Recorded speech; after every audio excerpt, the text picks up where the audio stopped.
So yeah, the Angelina in Endfield, if you don't already know. Spoilers, I guess.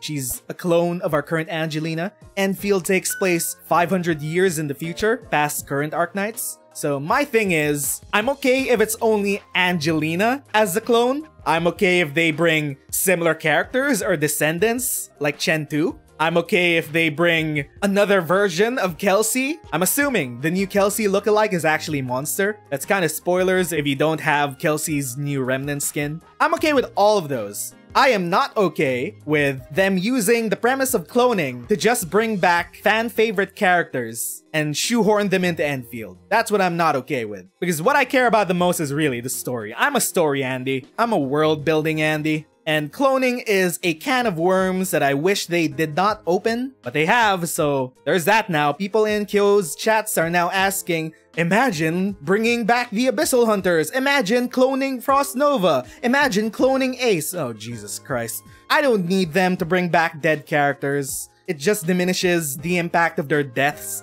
in current Arknights. I'm not cool with reviving characters just because they're cool and you want to play with them. There has to be stakes in Arknights. I propose that we leave dead characters as dead. Let them rest in peace. I'm okay if they're gonna make a different story for Angelina 2 because she's a different person with her own goals. She wants to be like original Angelina, but she also wants to go her own path. I'm okay with that. I'm okay with the way OG Arknights does alters because it's a progression of the story. This is something that even Kaiser has said, that he's also okay with the way alters are handled in Arknights because it comes with story first. Sooner or later, the story is gonna progress to a point where we really have to touch back on old characters and see what they're doing. Like, we're at a point in Lone Trail where Silence, debatably, she did not need this redesign, but she definitely needed an update to how her current story is ongoing and how more impactful her role is in the Rhine Lab storyline. I'm pretty okay with alters being a story thing in progressing the stories of individual characters. Like, eventually, Lapland might get an alter because now she has a contract with that Lupo god or whatever. I'm okay with progressing stories in that way. I do not like them cloning fan-favorite characters just for the lulz, just milk Old Arknights veterans in the new game. So I got mixed feelings about that.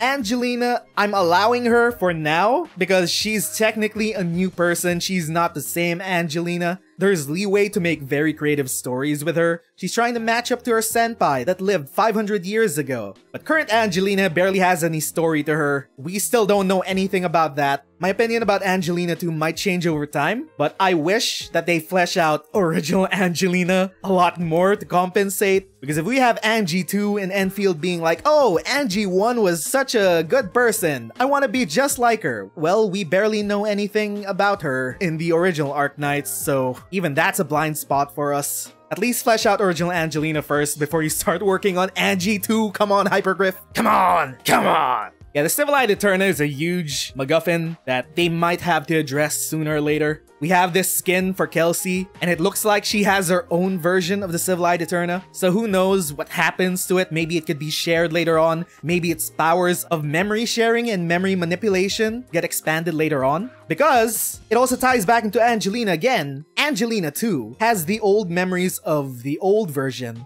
However, memory manipulation in Arknights has been limited to two things. The Civilized Eterna, and also Holiak. She has the power to, extract memories? Because we saw that happening in Lone Trail. Spoilers, by the way, if you still haven't read it. So these two things might be important in the future because they involve the preservation of memories and shit. I don't know, it might involve Angelina. I'm just putting shit together on the whiteboard like Pepe Sylvia. I'm trying to put things together in my head. Now that we opened up the premise of cloning in Endfield, we're now gonna have that at the back of our mind with every single character now. Are they a clone? Did they inherit an older character's memories? Maybe the Enmins could be Doctor's clone and they inherited Doctor's memories. See what this cloning bullshit opened up. It's just a bag of worms. I wish they didn't open up, but now here it is. It is what it is. I say just make unique characters for Endfield. Like the characters that logically can live a long time all the way up to Endfield, like Warfarin, like Closure. Closure's a vampire. Closure can show up in Endfield 100%. Other characters like that, Kelsey's for sure alive in Endfield. I'm okay with them coming back because it's logical. It fits within the story. If they're just gonna make similar characters, they'll make you reminisce about old Arknights characters. Might as well make new ones at least. So anyway, there's that.